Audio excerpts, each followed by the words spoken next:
Goeiejoen en welkom bij de Rjochtzaak. We binnen hier te gast in het Paleis van Justitie in Ljouwert.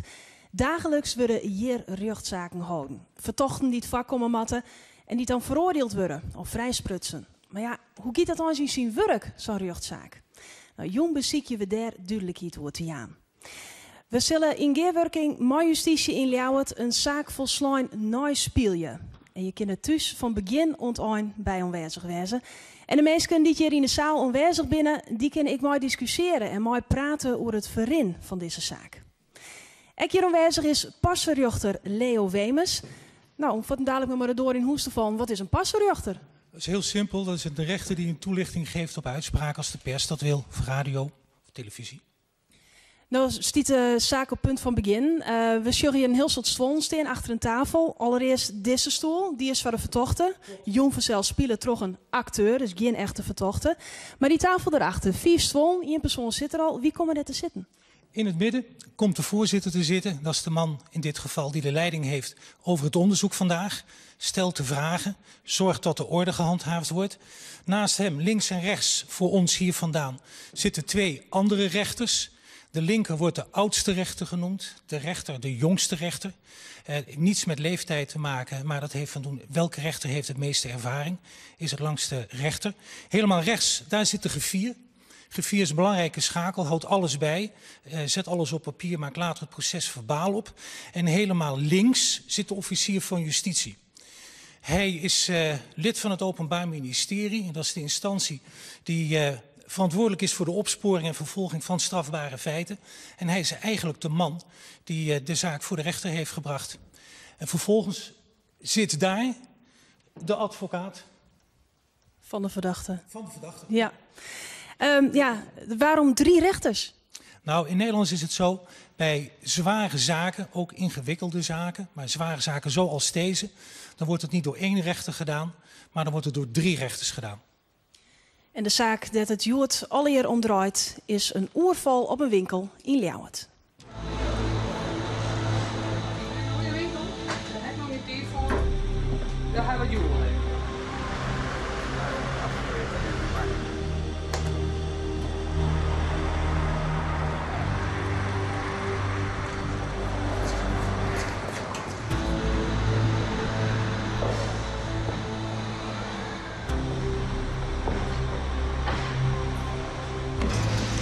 Ja. Sigaretten en geld. Klappen hierin. In die tas. Nee! Kom op. En geld. Erin. En die kassa open. Kassa open. Hé, kassa open. Ik kan wel even. Hier, in die tas. Kan niet sneller. Kom op, kom op, kom op. Nu niet meer. Het laatste erin. Kom op. Nu. Vullen. nu in. Vullen. Kom op. Wegwezen nu. Kom. Weg. Wegwezen. Kom op.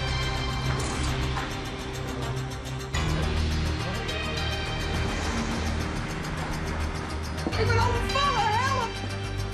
Ik heb nog een telefoon. Oh, maar de politie moet gebeld worden.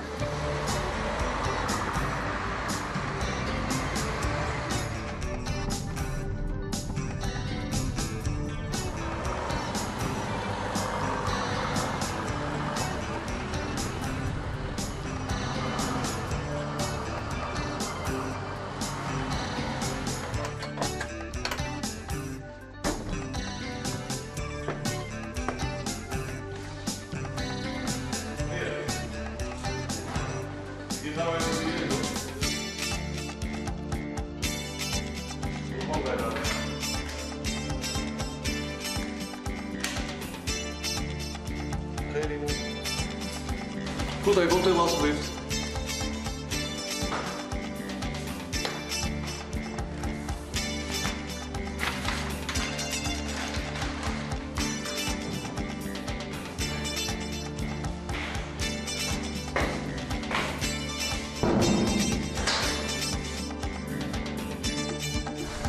Meneer Lokveer, daar zit ik, ga beginnen. Komt er maar.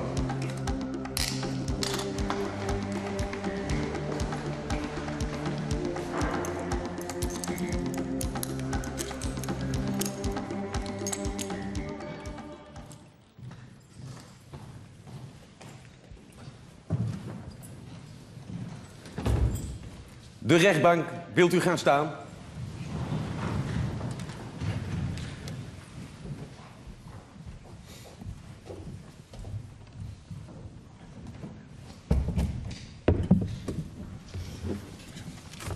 Neemt u plaats alstublieft. De zitting is geopend. Meneer De Bode, welke zaak is aan de orde? Meneer de voorzitter, voor de rechtbank is verschenen verdachte de heer P. Lokveer, bijgestaan door zijn raadsman meester E. Visser. Ook is verschenen mevrouw S. Bokwet als benadeelde partij. Zij wil tevens gebruik maken van het spreekrecht. Ze heeft meegenomen mevrouw Ali Werkema van Slachtofferhulp. Dank u wel, meneer De Bode. Tegenover mij, inderdaad, meneer Piet Lokveer. Dat klopt ook. Ik heb hier een uittreksel uit de gemeentelijke basisadministratie. Wanneer bent u geboren? Op 5 november 1953. En kan het zijn dat dat in Leeuwarden was? Dat is een Leeuwarden, ja. Hier staat dat u geen bekende woon- of verblijfplaats hebt, dus geen vaste woonplaats. Ik ben dakloos. Juist. Maar op dit moment zit u in de Marwei in Leeuwarden. Nog wel, ja. Ja. Meneer Lokveer, ik vraag u om goed op te letten wat hier gebeurt. Maar u bent niet verplicht om antwoord te geven op vragen. Is dat duidelijk? Ja hoor. De bode heeft al gezegd wie er verder aanwezig zijn. Meneer Daag is de officier van justitie en die zal eerst zeggen waarvoor u hier terecht staat. Meneer de officier. De verdachte Lokveer wordt verweten dat hij op 30 maart 2011 in Lauwert een gewapende overval pleegt heeft op een winkel van Stientje Bokwet. En daarmee had hij samen met oren met een pistool haar oudrigen en geld bemachtigen, een mobiele telefoon, portemonnee en nog 450 euro uit de kassa. Verder is onder orde een vordering benadeelde partij die toch mevrouw Bokwet indiend is. Dank u wel, meneer de officier. Meneer Lokveer, als verdachte hebt u niet de plicht om antwoord te geven op vragen, dus u mag zwijgen. U mag ook wat zeggen, maar het moet niet. Is dat duidelijk? Dat is duidelijk. Goed. Aan de orde is vandaag een overval, een gewapende overval. U hebt het net horen zeggen door de officier van justitie. U bent volgens het Openbaar Ministerie daarbij betrokken. Wat is uw reactie op dat verwijt? Ik heb niks met deze zaak te maken. Ik weet het alleen maar vanuit de pers. Voor de rest helemaal niets. Ik weet hier niks van. Eén groot misverstand, kennelijk. Wat mij betreft wel. Laten we eens kijken dan wat aan de rechtbank is overgelegd als bewijsmateriaal. En dan nemen we dat met u door. Er is een aangifte van mevrouw Bokwet hier aanwezig. Die zegt: ik ben overvallen. Dat is gebeurd op 30 maart 2011. 's Morgens 7:15.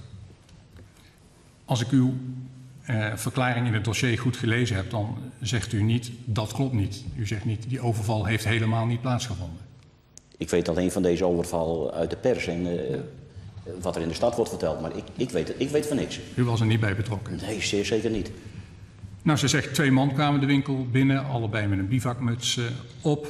Ze was net die winkel aan het klaarmaken om de dagverkoop te beginnen. En een van die 2 richtte een pistool op haar. En de andere die pakte meteen een mobieltje mee van de balie. En die ging vervolgens op de uitkijk staan, bij de deur.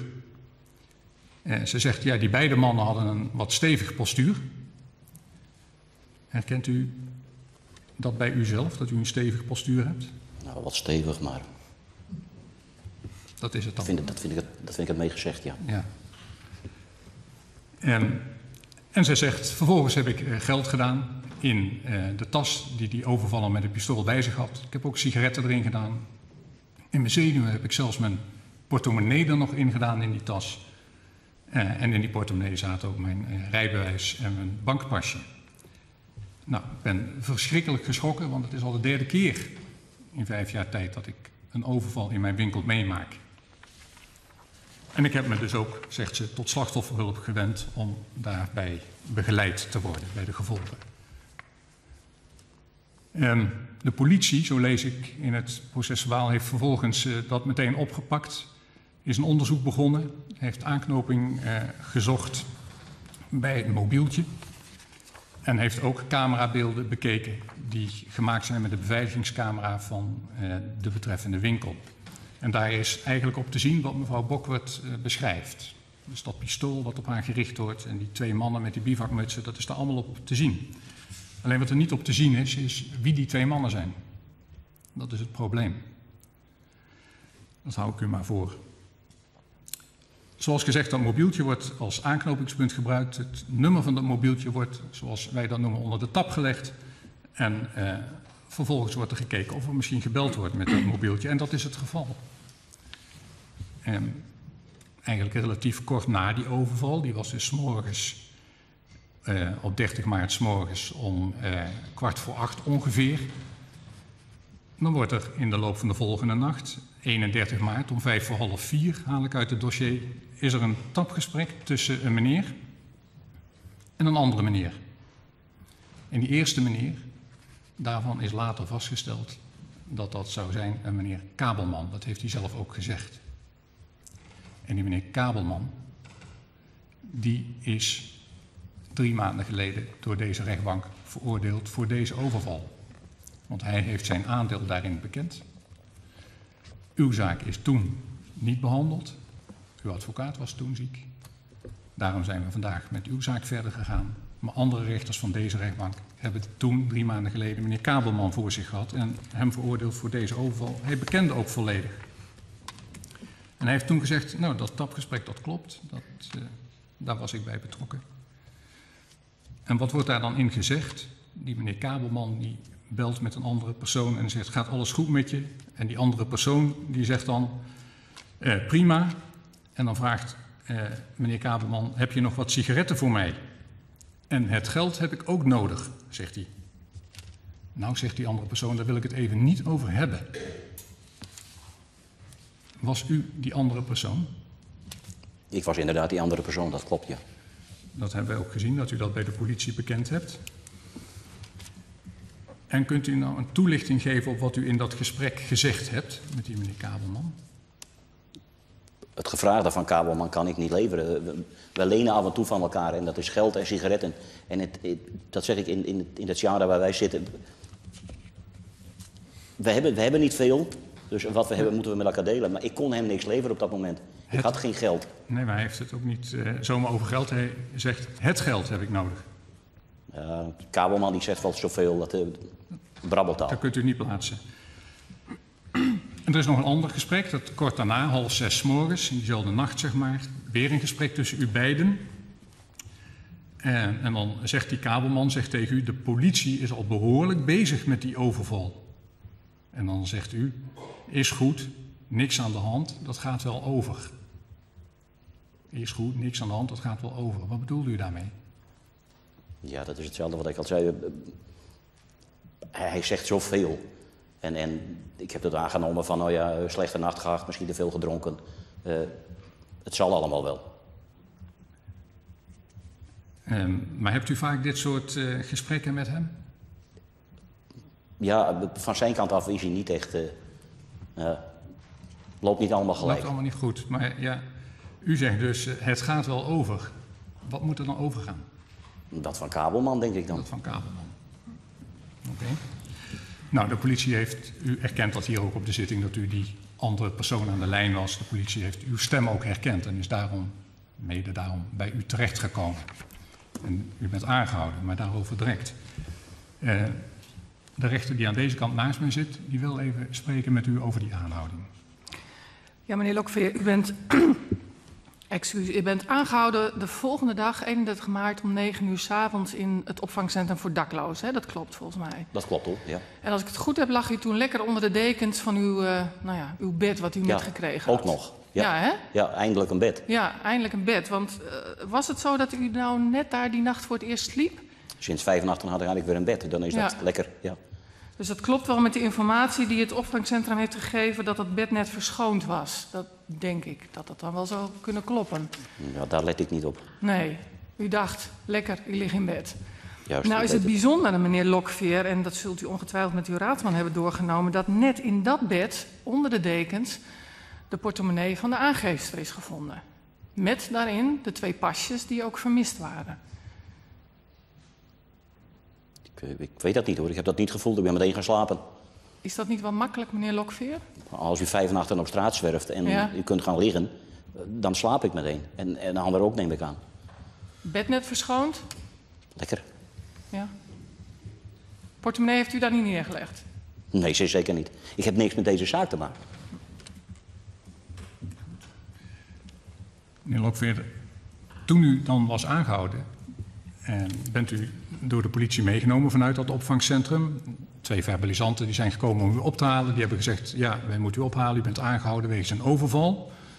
En onze taak is om u naar het politiebureau te brengen. Dan wordt u daar verder verhoord. U bent die bus ingestapt, meegegaan. En in die bus zei u, zonder dat iemand erom vroeg, zei u...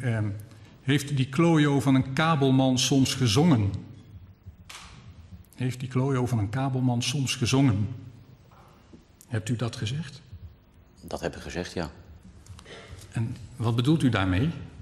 Refererend op de eerdere telefoontjes en de wartaal die hij af en toe uitspreekt. Dus ik voelde mij gewoon wat, door zijn teksten en verhaal, dat ik het moest ontgelden. Die politiemensen, dat zijn echte verbalisanten, die schrijven dan ook dat het hen ambtshalve bekend is dat met zingen in het crimineel milieu wel eens bedoeld wordt dat er iets bekend is. Dat er een misdrijf bekend is. Dat is mij niet bekend. Dat is u allemaal niet bekend. Nee hoor.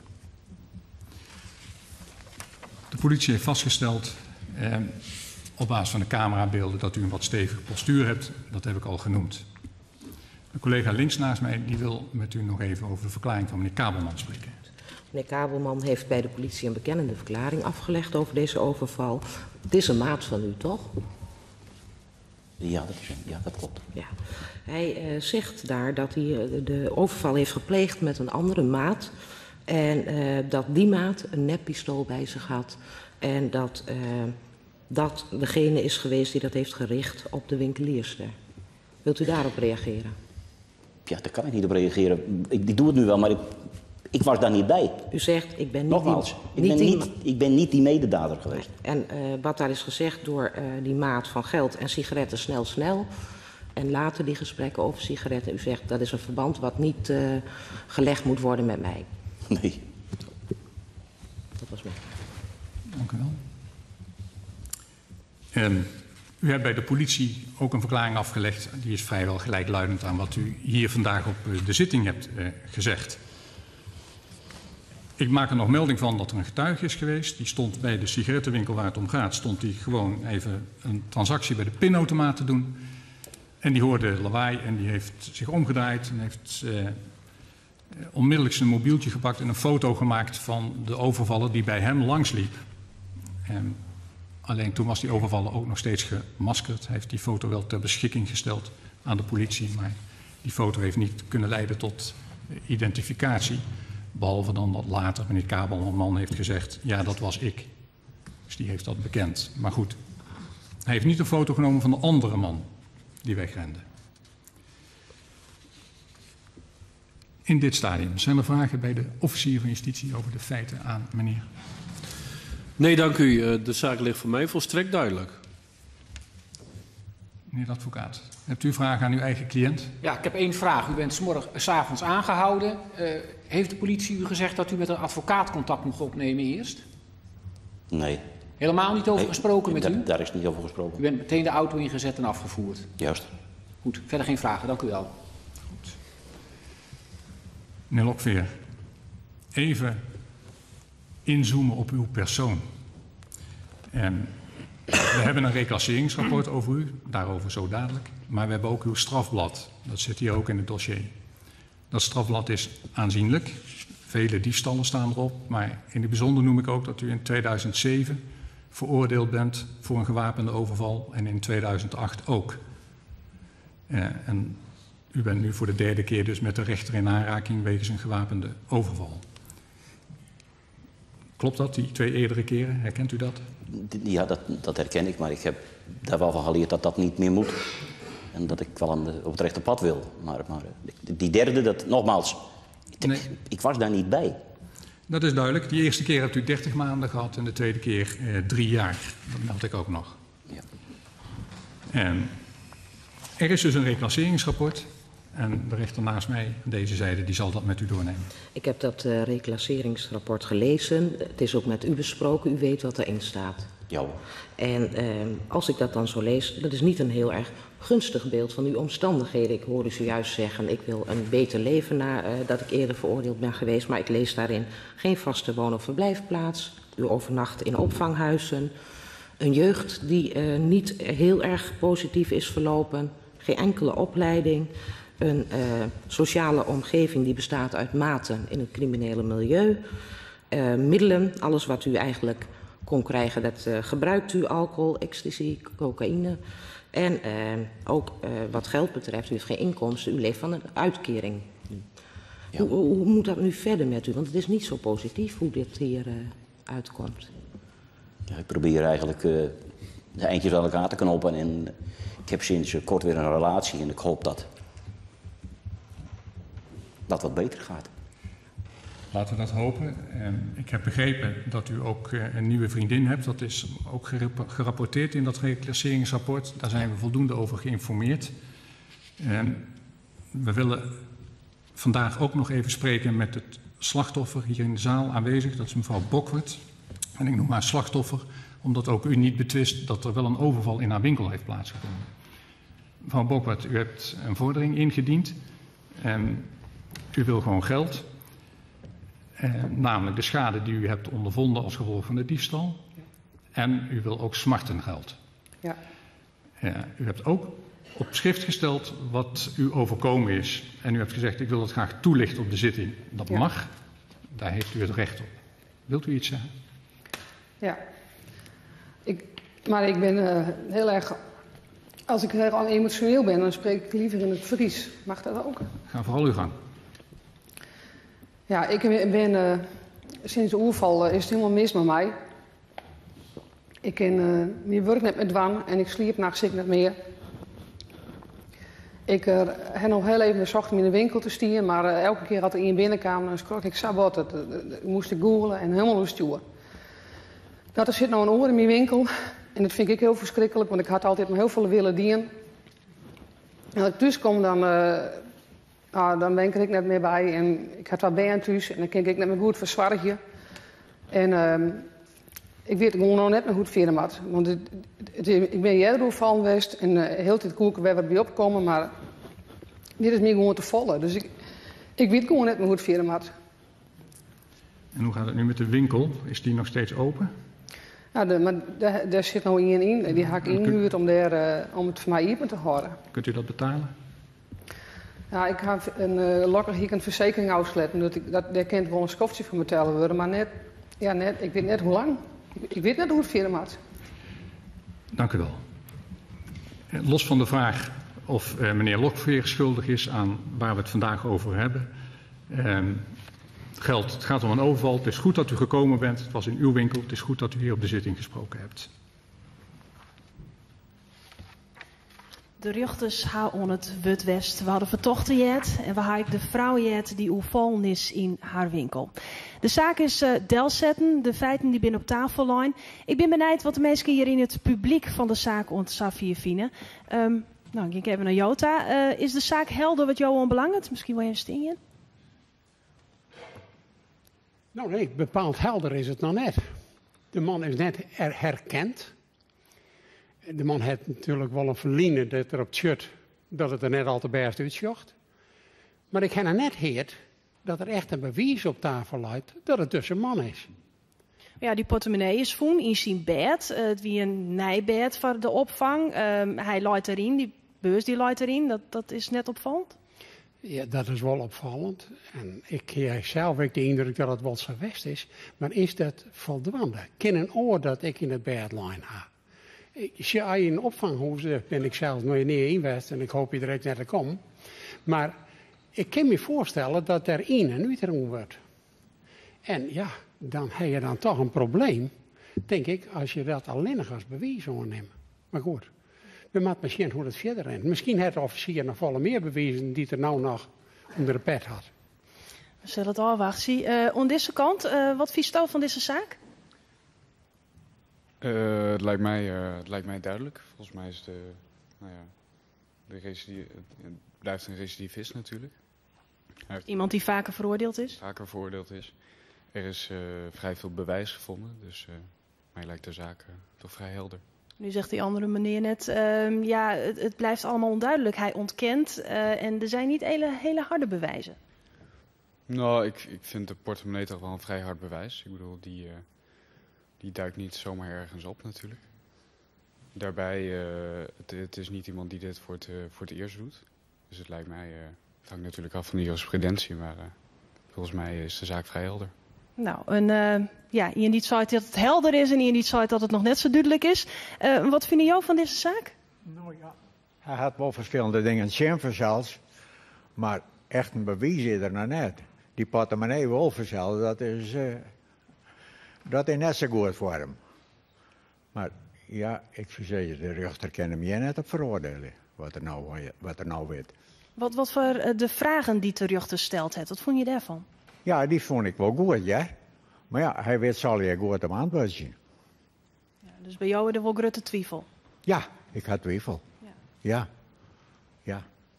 Dan zullen dadelijk een eerst geformuleerd worden door de officier van justitie. En dat jit een requisitoor. Nou, het is een heel duur woord. Leo Wemers, passerjochter, die weet vanzelfs alles daarvan. Wat is dan een requisitoor? Nou, zo'n requisitoor, dat is een voordracht van de officier van justitie in zijn rol van aanklager. Nadat de feiten zijn besproken en de persoonlijke omstandigheden, krijgt de officier van justitie het woord. Hij zet de feiten op een rij, weegt het bewijs en doet dan een voorstel aan de rechtbank. Nou, als hij nou vindt dat er te weinig bewijs is, dan zal hij, zoals wij dat noemen, requireren tot een vrijspraak.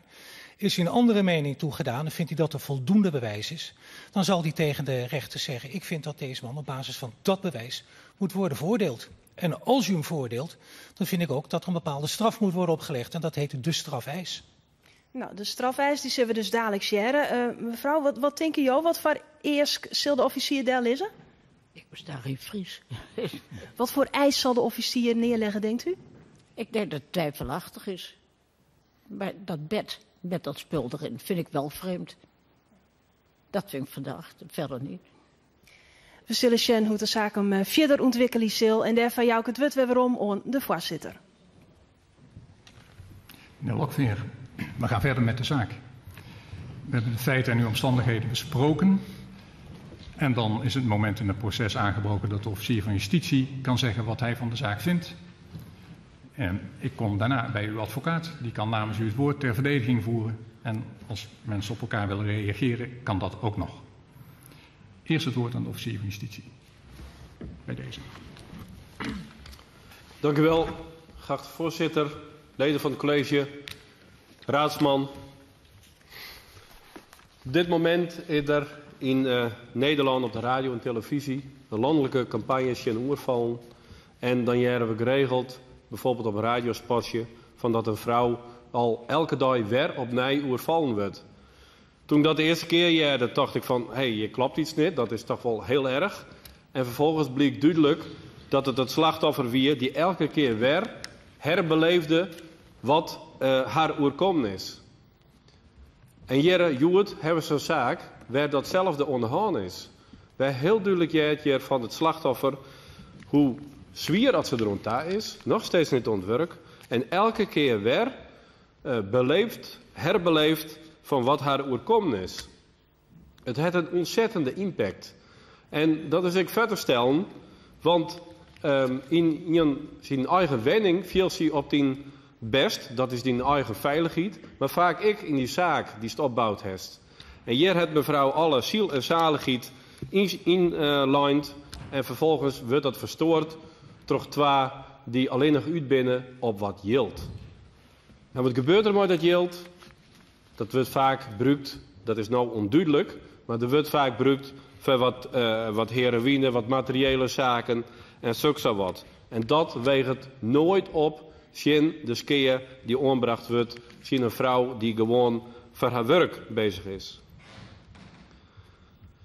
Nou gaat het natuurlijk wel om hoe het bewijs is. En op de vragen van de voorzitter, heb ik gezegd, voor mij luidt de zaak duidelijk. En dat vind ik. Als het één puntje eruit ligt, is dat misschien niet zo. Als het enkel en alleen nog maar hoe de portemonnee heeft, oké, dan komt het een heel eind. Maar ik vind de combinatie juist van alle punten bij elkaar, maakt je dat je sprake is van een duidelijke zaak. De portemonnee, waarvan heel duidelijk verhouden is, ik in het dossier, dat in een skinbed looi die krekverschenen wie en werd dus niet oren op de zaal wien. En daar wordt dan de portemonnee ontroffen met het rijbewijs en de identiteitskaart van mevrouw Bokwert. De uitlatingen over het tapgesprek, het telefoongesprek, dat is wat te toevallig dat het krek gebeurt allegaar met een telefoon die stellen is bij de oorval. En dan wordt er van die vreemde uitspraken dient als het yield. Het yield. Nou, zo praat me normaal niet over yield van me kunnen vragen. En dat past gewoon in dat geheel van dat je meer aan de hand is. De camerabeelden, die maakt het voor mij helemaal oud, want die komen overeen met het postuur van de verdachte. En dat kunnen we hier ik op eigen waarneming van de rechter zien, dat dat postuur heel goed overeenkomt met wat op die camerabeelden staat. En dan nog, als, ja, wat mij betreft, als allerlaatste de verklaring van de verdachte kabelman. Die het wel zijn verantwoordelijkheid nam, die het duidelijk zijn wat er gebeurd is. Wil geen namen nemen van zijn mededader, maar het heel duidelijk zijn dat het om één persoon gaat. En dat toch het tapgesprek en alles wat verder door mij het krek onjoend is, leidt dat tot de verdachte die hier ver de rugbank zit. Alles optelt voor mij is dat in ieder geval voldoende wettig bewijs. We hebben daarbij ik nog, en dat wil ik toch even nemen, de getuigen die zo goed en zo slim waren om het mobieltje te pakken en een foto te nemen van de vluchtende oervallers. Het had niet gelijk bijdroegen, maar het geldt wel wat over het postuur. Wettig bewijs, maar voor mij zeker het bewijs. Het bewijs dat de verdachte samen met de verdachte kabelman de oerval pleegt heeft. Dat is een strafbaar feit. En er is een strafbare dader. Want er is geen enkele reden om aan te nemen waarom hij dit zo dwan. Ik wil eerst nog even wat zeggen over de vordering benadeelde partij van mevrouw die indiend is. Er is een bedrag indiend van €10.000 smartyield. En daarnaast nog materiële kosten van de omzetderving van €400. Stellen yield uit de kassa, rond €50. En wat sigaretten ter waarde van €108. Nou, dat materiële deel vind ik dat in ieder geval tewezen worden moet. Dat is heel duidelijk en dat is de skeeën van die dag. Smart yield, €10.000. Ja, er is geen yield wat opwagen. Het is elke keer weer herbeleving van zulke vervelende oervallen. Maar ik vind dat ik hierin matigje moet. En waarom? In de eerste zitting bij de verdachte kabelman is uiteindelijk €2400 oplined. En ik vind dat ze in die zin wel gelijke monniken, gelijke kappen moeten. Ik vind dat er oud praten met worden, of in ieder geval oplined met worden tot de rugbank, hoofdelijk onsprakelijkheid. Maar de maatregel dat de oerhiet zorgt voor het yield en vervolgens het yield oermaakt het ontslachtoffer. Dat die daar verder geen bemoeienis mee heeft. Ja, en dan een straf. Wat voor straf moet je nou opstaan? Voor iemand die binnen 4 jaar 3 oervallen pleegt het. Ik vind dat hem dat zwier onrekken wordt mooi. De recidive telt dus mooi. En dat we uitgaan van een oerval op een winkel van normaal 3 jaar. Dan vind ik zeker dat het mooi tellen mooi. Wat ik hem verwiet, is dat hij geen verantwoordelijkheid neemt. Hij neemt geen verantwoordelijkheid voor het feit dat hij mevrouw Bokwert zoveel ellende bezorgd heeft en yield ontvreemd heeft. Dat het verdachte kabelman wel dient en ik verwiet dat de verdachte jere. Als ik dat allemaal bij elkaar optel, dan vind ik dat ik je rugbank voorstellen moet de verdachte te veroordelen voor een gewapende oerval tot een gevangenisstraf onvoorwaardelijk van 5 jaar. Dank u wel, meneer de officier. Meneer Visser, aan u is het woord. Edelachtbaar college, mevrouw de griffier, meneer de officier. Ik heb het op papier, maar ik zal het straks aan de griffier overhandigen. Voorafgaand moet worden opgemerkt dat het vandaag gaat over een zaak die diep heeft ingegrepen in het leven van mevrouw Bokwert. Vast staat ook dat haar winkel op 30 maart 's morgens is overvallen en dat daar 2 mensen bij betrokken waren die een bivaksmuts droegen. Ze is bedreigd met een vuurwapen en, dat maakt het drama groter, het is niet de eerste keer. Geld, sigaretten, portemonnee en een mobieltje zijn buitgemaakt. Maar de vraag die u vandaag moet beantwoorden is of mijn cliënt een van die overvaller is geweest.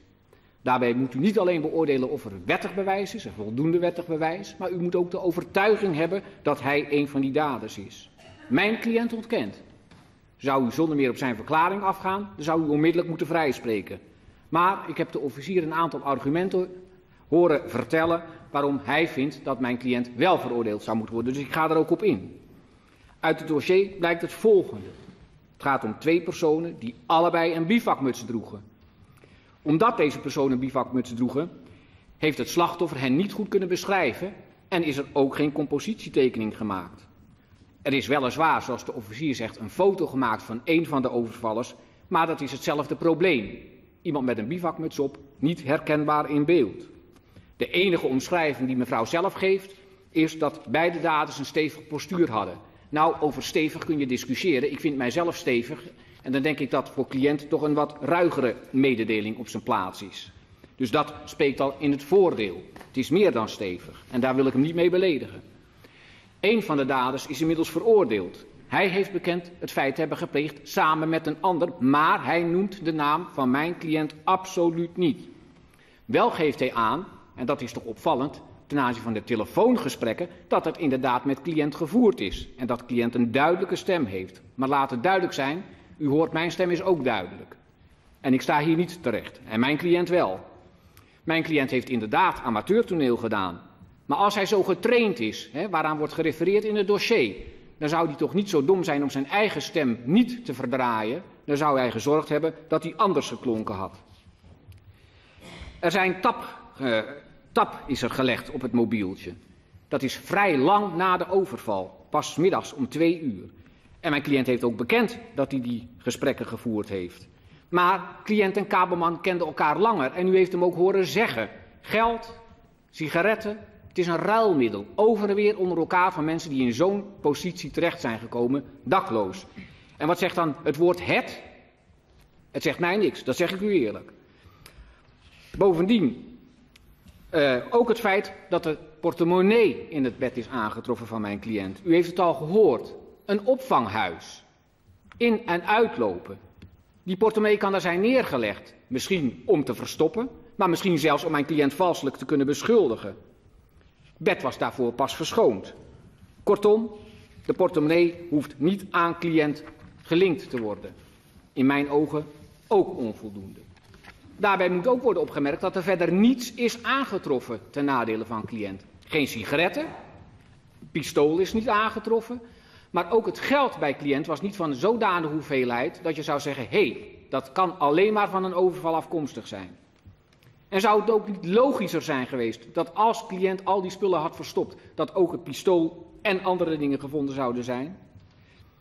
De mededader zegt ook, ik weet niet waar het pistool is. Dus dat zou betekenen, en daar heeft u ook aan gerefereerd, meneer de president, dat mijn cliënt degene is geweest die het wapen heeft gehanteerd. Waar is dat dan gebleven? Volgens de politie heeft cliënt ook in de auto spontane verklaring afgelegd. Van heeft die klojo van een kabelman al gezongen? Maar daarover kan het volgende worden gezegd.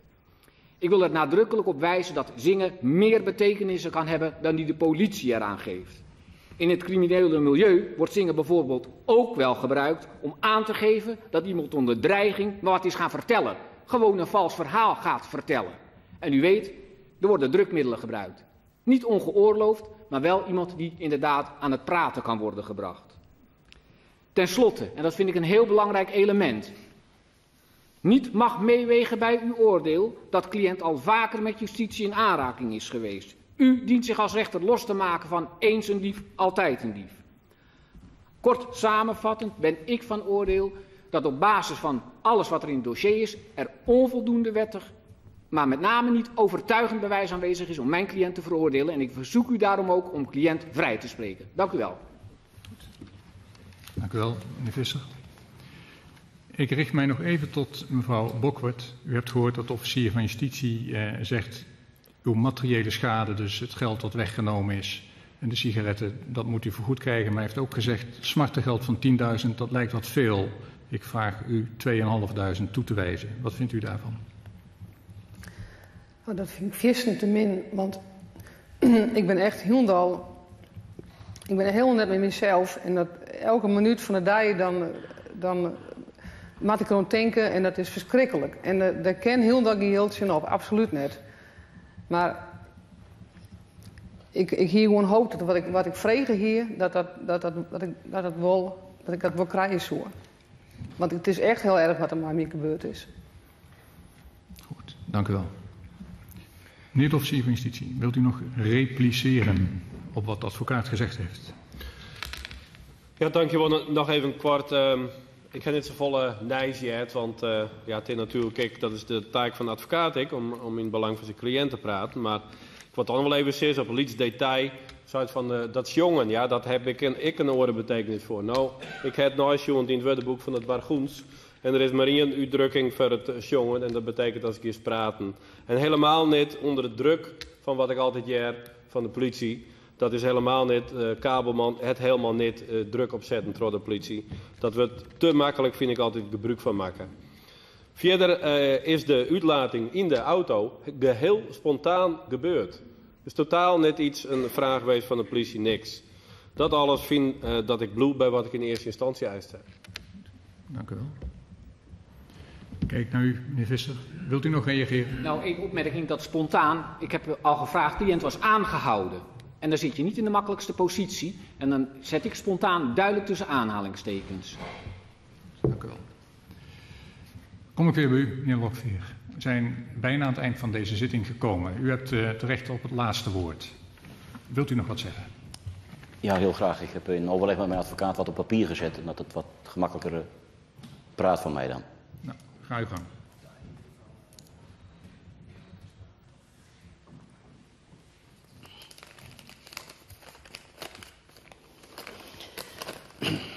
Meneer de rechter, na overleg met mijn advocaat wil ik daar zeker gebruik van maken.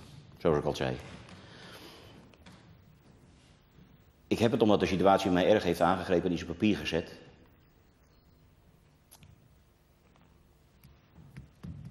En hoop dat ik het mag voorlezen.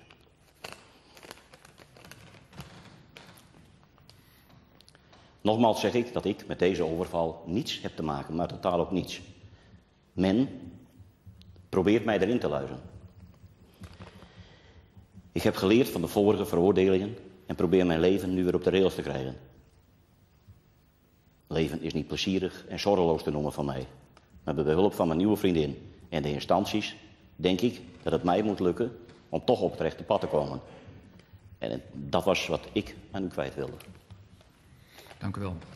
Dan sluiten we de zitting nu. Uitspraak doen we niet meteen, maar doen we vandaag over 14 dagen. Dus dat is op 24 november aanstaande om 13:30 's middags in deze zaal. En de pakketpolitie zal u dan hier naartoe brengen, zodat u bij die uitspraak aanwezig kunt zijn. Dat is het. Wilt u gaan staan?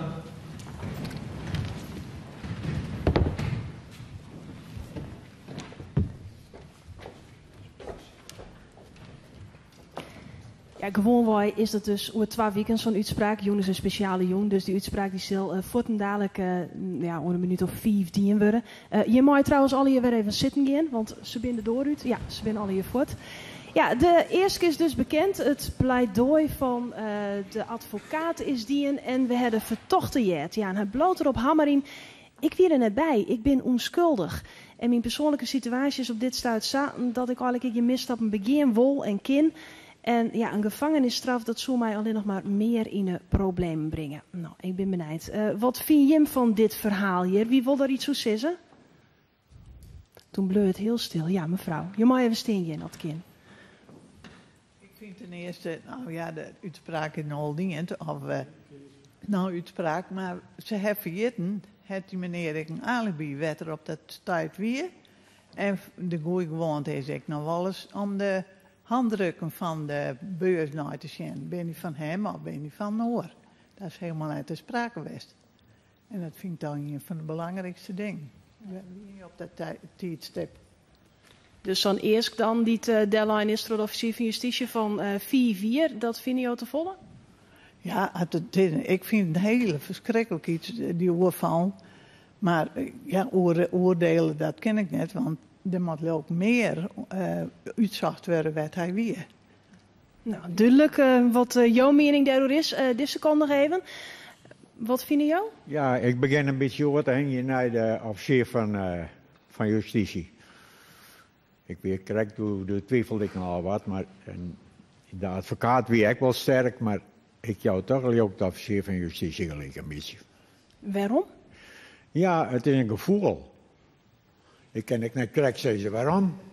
Maar de man is onbetrouwbaar. En wat blijkt dat uit? Nou, Hier toch een heel emotioneel betoog. En de straffen die er gewoon had. Dat, maar ja, daarop zei de advocaat, je moet er net ontdenken dat het eens een dief altijd een dief. Dat is weer, maar je kent het net vergeten. Nee, dus jou denken, hij is toch schuldig en hij moet veroordeeld worden. Ik geloof het wel, ja. Nou, je wordt een beetje laken achter mij. Vind je hem dat ik? Ben je met hem eens? De eerst? Vraag ik daar nog even. Wat vind je van die eerst? Die heeg? Pardon? Is de eis hoog? Nee, ik vind de eis nog steeds vrij laag. Ik vind als de verdachte zijn leven wat op de rails had willen zetten, had hij daar eerder over moeten nadenken natuurlijk. Er is vrij veel bewijs. We hebben het hiervoor gehad over de portemonnee. Er is ook een telefoontje. En goed, hij had dan waarschijnlijk niet heel veel geld bij zich op het moment van de aanhouding. Maar ja, dat kan natuurlijk overal zijn. En het pistool kan natuurlijk ook overal zijn. Dus, ja, dat zijn toch allemaal weer zaken die dan voor hem pleiten? Ja, precies. Nou ja, volgens mij is vrij onopzonlijk bewijs. Ik bedoel, naar mijn idee is deze man gewoon de verdachte. Nou, we zullen zien wat de rechters zullen zeggen. Ja, die binnen op dit stuit on het raadkameren zat dat niet wordt. Leo Wemers, wat houdt dat in, dat raadkameren? Raadkamer is een werkwoord voor rechters. Ze zitten nu in een kamer, hier achter de zaal. Dan gaan ze beraadslagen en dan gaan ze kijken wat ze met de zaak moeten doen. Kijken of de procedureregels allemaal goed gevolgd zijn. Maar ook gaan ze naar het bewijs kijken. En die meneer die zei het al, ik doe het op een gevoel. Nou, wij doen het niet op het gevoel. De wet regelt nauwgezet welke vragen een rechter moet beantwoorden. En in ieder geval moet je gaan kijken naar de beschuldiging, dat noemen wij een tenlastelegging, en of die wettig en overtuigend bewezen kan worden. Nou, kom je uiteindelijk tot bewijs, dan ben je er nog niet. Dan moet je gaan kijken, levert dat ook op een strafbaar feit? Is het niet misschien een bijzondere rechtvaardigingsgrond? En is deze dader ook wel strafbaar? Als je die vragen allemaal hebt beantwoord, dan kom je aan de vraag naar de straf. Ik wil er nog even bij zeggen, dat wordt in een bepaalde volgorde gedaan. Je zit er met z'n vieren, 3 rechters en de griffier. Je doet het eigenlijk met z'n vieren, maar als eerste komt aan het woord de jongste rechter. Waarom? Nou, als nou de voorzitter, die de meest ervaren rechter doorgaans is, zou beginnen, dan zou misschien zo'n jongste rechter zich wat ongemakkelijk voelen. De bedoeling is dat hij gewoon vrolijk kan zeggen, alles wat hij denkt, vrij uit moet kunnen verklaren en hardop nadenken wat hij vindt dat er zo moet gebeuren in die zaak. Dus een vaste volgorde, eerst de jongste rechter, dan de oudste, dan de voorzitter. En in Leeuwarden is het zo, we hebben zulke ervaren griffiers, secretarissen, die praten gewoon ook mee. En dan kom je uiteindelijk tot een beslissing. Levert dat vaak discussie op? Ja, er is veel discussie. En nou, als ik dan zeg, het gaat er hard aan toe. Maar je probeert elkaar wel te overtuigen. Het gaat om argumenten. En het komt wel eens voor, je zegt, joh, we komen er niet uit. En dan kan je 2 dingen doen, forceren. Maar doorgaans is dat, zullen we morgen verder gaan. Slaap er rustig een nachtje over. En dan ga je verder. Vandaar ook die termijn van 2 weken. Ja, want dan heb je de beslissing genomen. Dan moet het op papier komen. Dat betekent dat is de praktijk. De griffier maakt een concept, een proefexemplaar. En dat gaat eerst naar de jongste rechter, dan naar de oudste rechter, dan naar de voorzitter. Dan worden de wijzigingen aangebracht. Soms wordt er nog een keer opnieuw geraadkamerd om het nog fijner te slijpen. Om nog beter te formuleren, want je moet veel uitleggen. En dan gaat het nog een keer langs de rechters. En op een gegeven moment dan krijg je het ter ondertekening.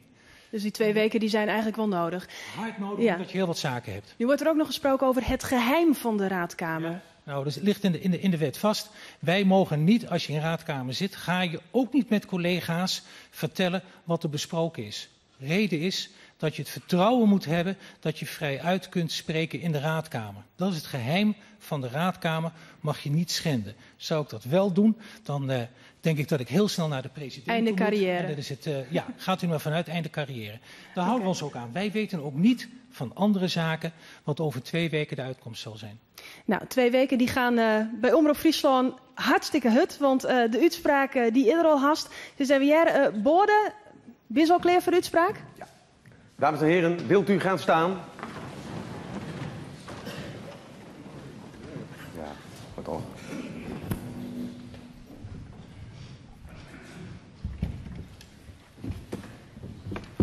Neemt u plaats alstublieft.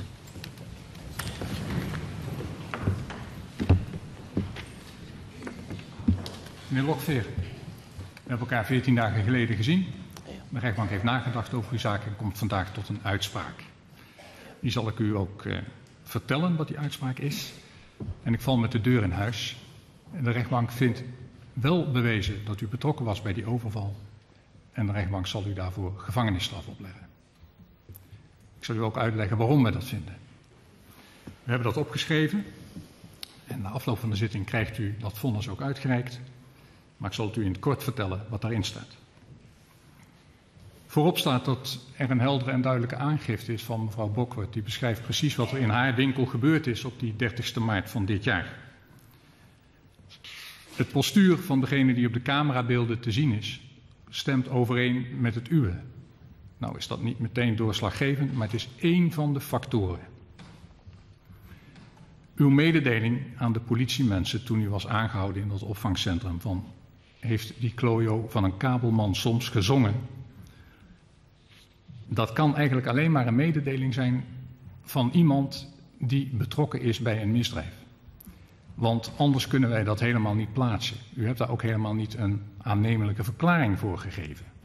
En wij weten dat vaak dit soort terminologie gebruikt wordt door mensen die zeggen dat er bij de politie iets bekend is. Helemaal niet onder dwang, maar want in uw geval, u was alleen maar aangehouden en dat was alles, u hoefde helemaal niks te zeggen. U hebt ook geen redelijke verklaring kunnen geven voor die 2 tapgesprekken die ik 14 dagen geleden met u heb doorgenomen.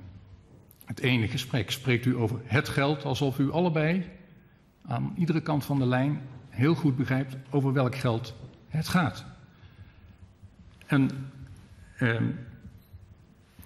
dat maakt dat de rechtbank dat ook meeweegt bij het bewijs.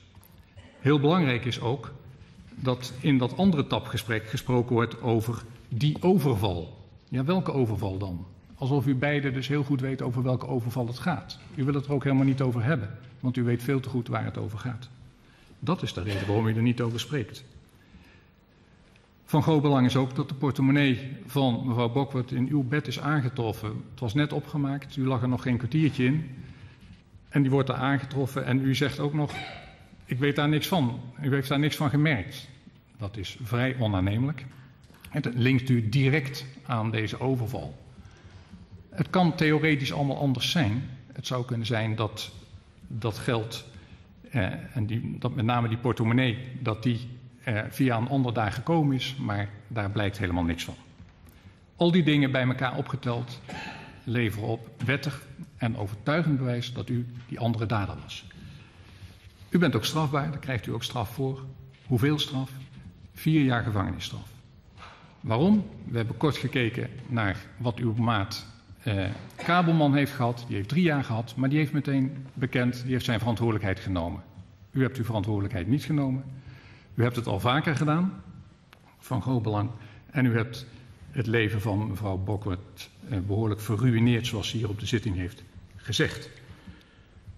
De enige nuance waar we ook mee rekening mee gehouden hebben is dat er gelukkig geen doden of gewonden zijn gevallen. Want als dat wel het geval is, dan wordt er hoger gestraft in dit soort zaken. En de vordering van mevrouw Bokwert wordt toegewezen, €1058 en €2500 smartengeld. Omdat dat ook in de zaak van meneer Kabelman al dus gegaan is. Dat is de uitspraak. U hebt 14 dagen de tijd om hoger beroep in te stellen bij het gerechtshof in Leeuwarden als u het daar niet mee eens zou zijn. En daarmee is deze zitting gesloten.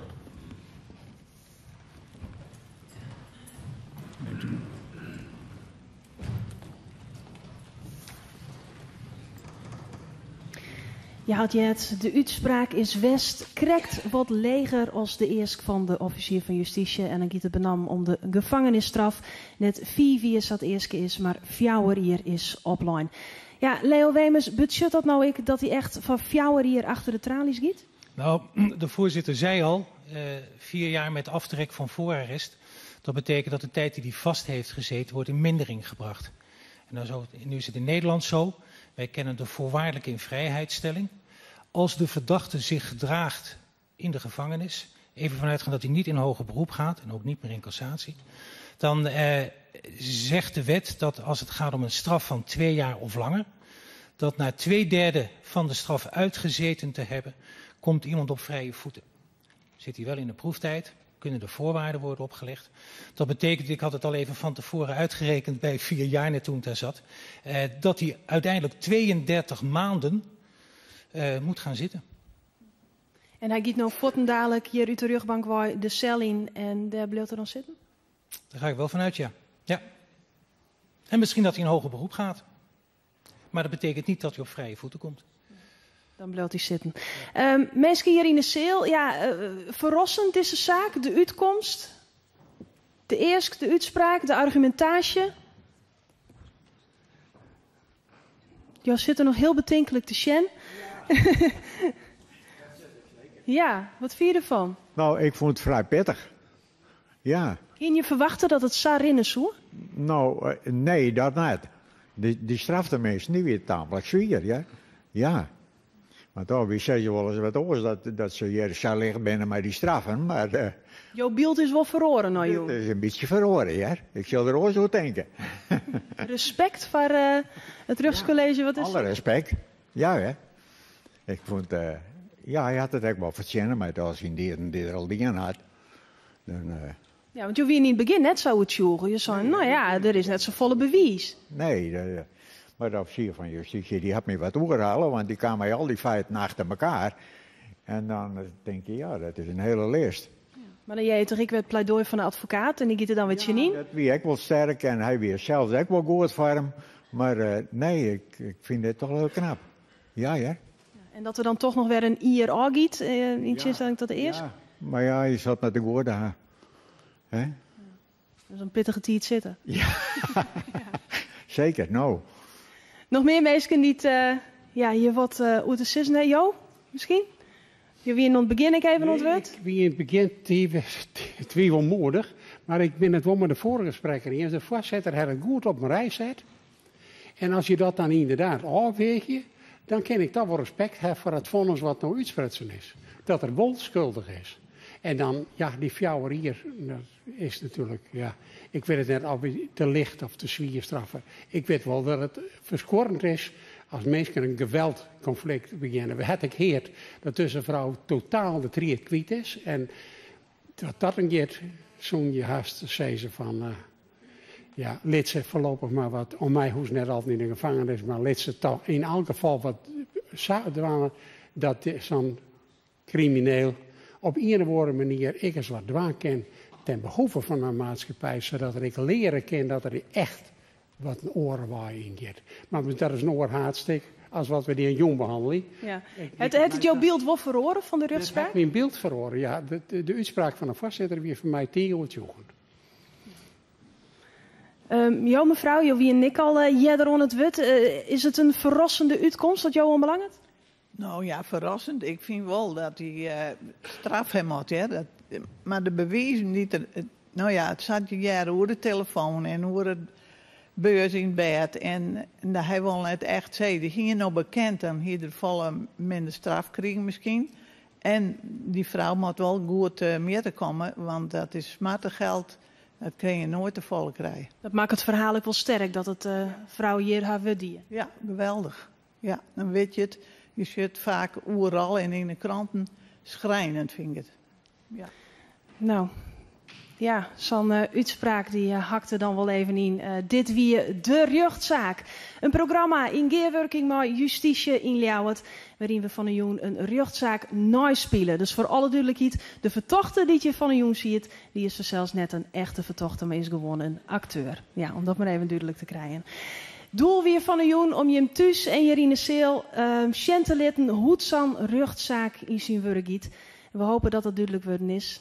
Bedankt voor het Sjen en nog een hele noffelijke jongen.